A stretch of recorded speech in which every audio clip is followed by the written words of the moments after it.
Cordial greetings. I am Joshua, and today we are going to present a blog about what sexual education is and how much we, young people, know about this. Shall we first start with our interviewee?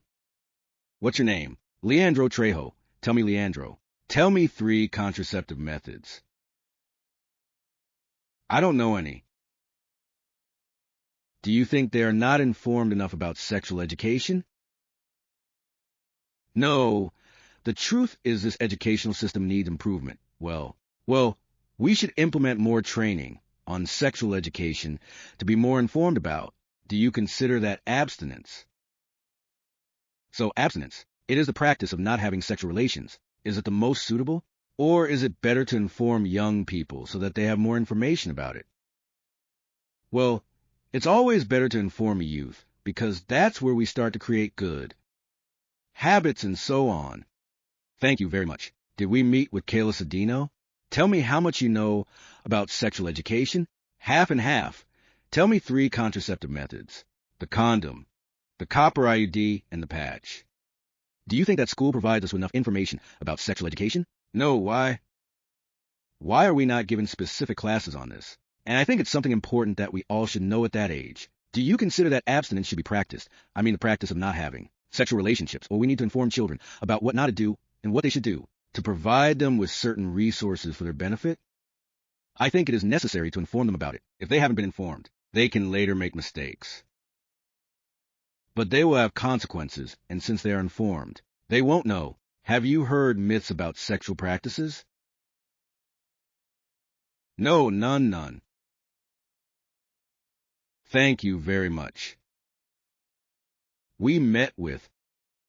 Tell me how much you know about sexual education. Not much. Tell me 3 contraceptive methods. The copper ID, birth control pills, and the injection. Do you consider that we are informed about this in school? About sexual education, there isn't enough for us to be aware of what it covers. The whole topic. So, do you think that consent is important in a sexual practice? Obviously, yes, it is important. Why? Why? Because, problems can arise. For example, it might be that there could be sexual relations between a minor and an adult.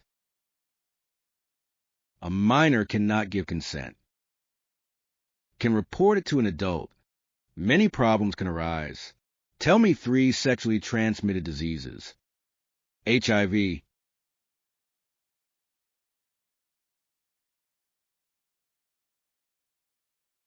There you stayed.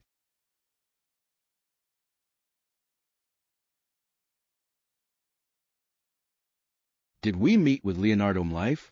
Tell me how much you know about sexual education. I think enough thanks to the school campaigns. Really? Tell me 3 contraceptive methods for men or women. The male can be the condom. I don't know exactly what the process is called, but when they cut there's vasectomy. When they cut especially the glands that come, they allow the passage of semen through the member. And another additional one could be,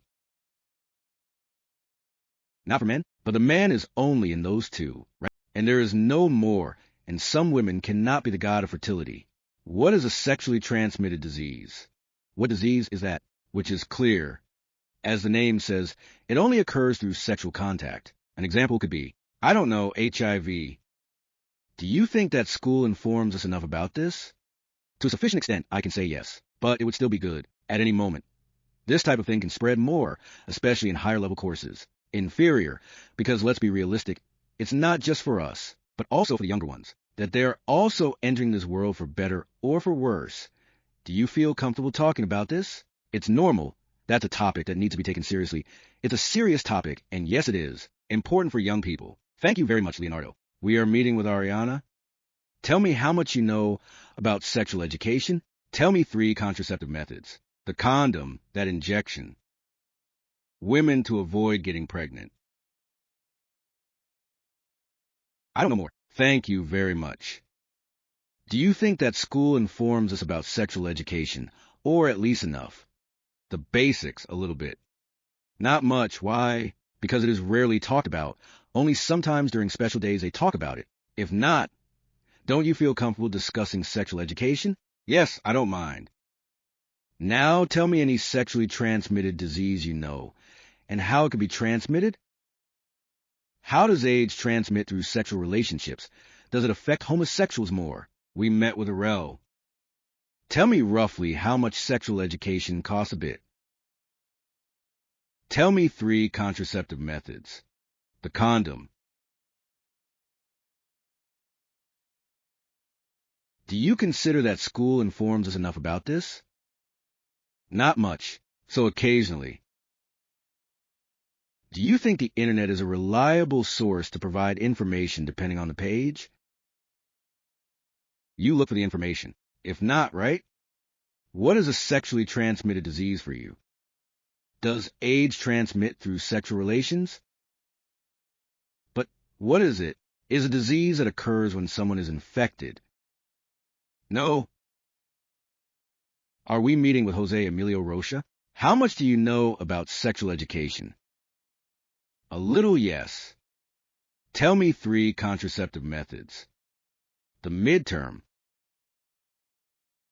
Not, I think it was called like that, and no. I don't know anymore.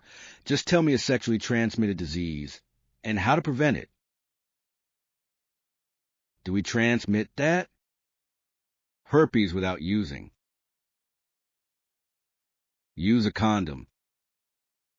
Get checked if there are symptoms. And yes, it is. Do you think that school informs us enough about this? Yes, but there could be better sexual orientation about these decisions, do you feel? Are you comfortable discussing sexual education?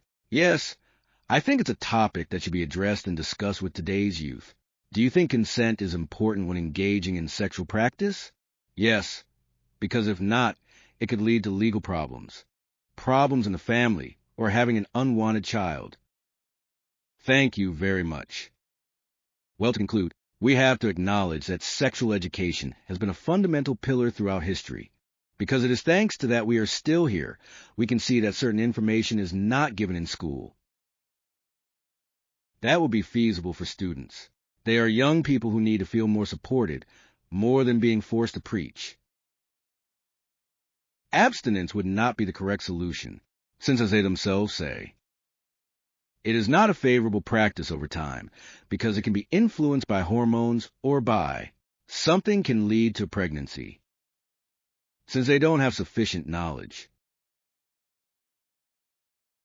Then we as a group, we recommend and affirm that sexual education should always be practiced in schools. And regardless of age, this is a topic that shouldn't be taboo, and this would be our blog. Thank you very much.